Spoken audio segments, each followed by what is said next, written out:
It's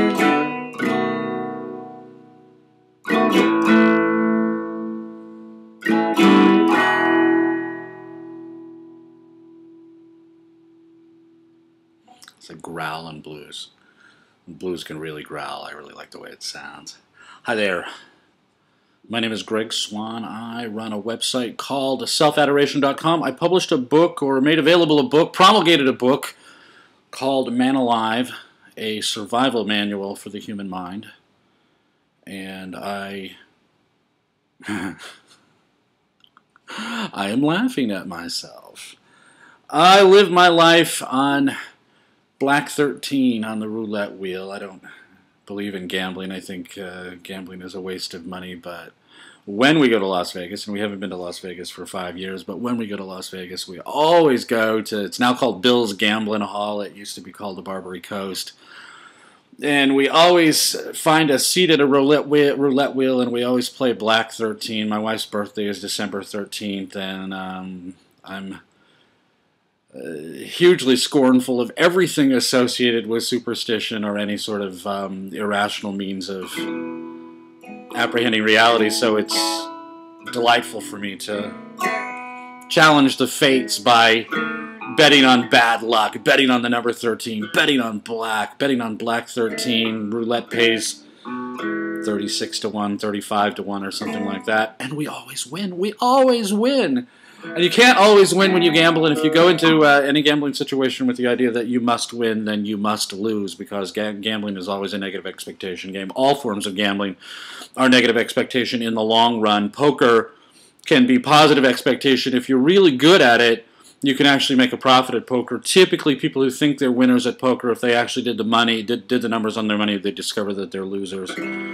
Because of the rake, frankly, because the house is the only winner. If you want to make money, if you want to win at gambling, stand on the other side of the table. The side of the table that you typically stand on is the loser side. It's the sucker side. But I have my whole life stacked up in the biggest stack of chips I can make, all of them on Black 13, and I'm watching that wheel spin round and round and round and round and hoping that the payoff will come. I would not recommend this as a strategy, especially not as a gambling strategy, but not necessarily as a strategy for life either, that typically you're better off spreading your bets, but I really don't have that option.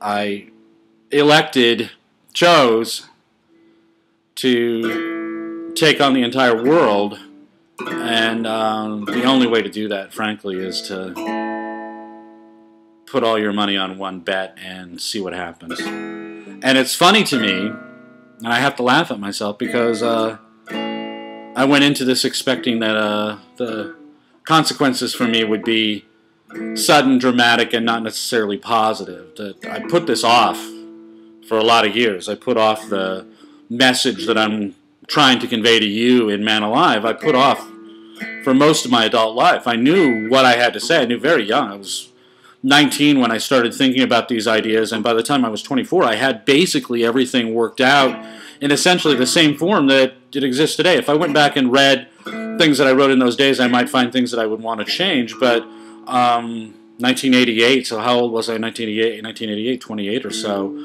I had written out everything in a way that is largely satisfying to me today. There are things that I might quibble with, but they would basically be quibbles, and the big picture I completely understood by the time I was 28 years old, and I'm 52 years old now, so I've been sitting on this stuff for a long time. And frankly, the reason I've been sitting on it is because I was afraid. I was scared.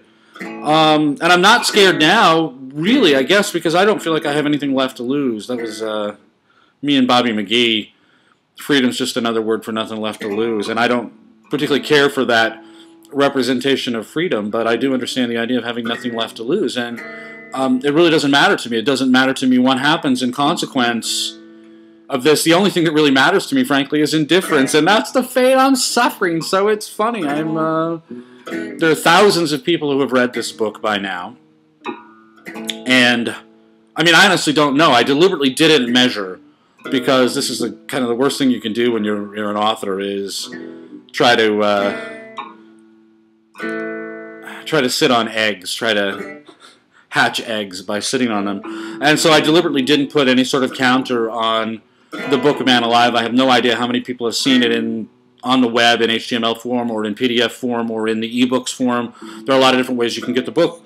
And I don't know how many people have seen it, but I know that thousands have, and I know that some of those thousands have read it very carefully, and I know from my email that some people have been deeply moved by it and have made serious changes in their lives because of it, but frankly I was expecting a hostile reaction, and I haven't seen it.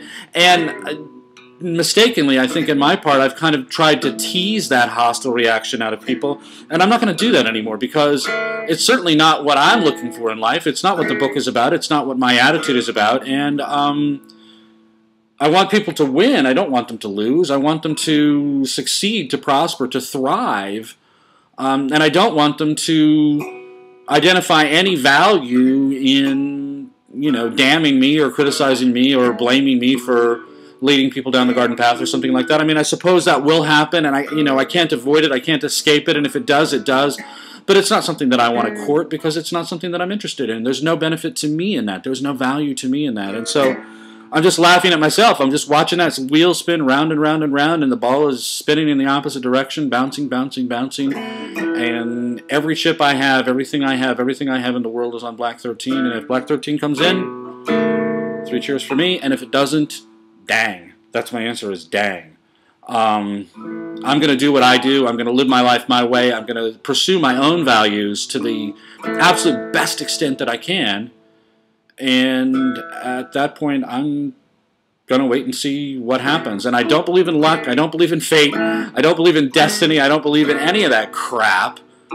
And yet, I've done everything that I can think of that I can do in my own behalf, and now I'm kind of stuck waiting to see what happens next. And the wheel goes round and round, and here I am watching it. Me and Blaise Pascal. The wheel has no memory.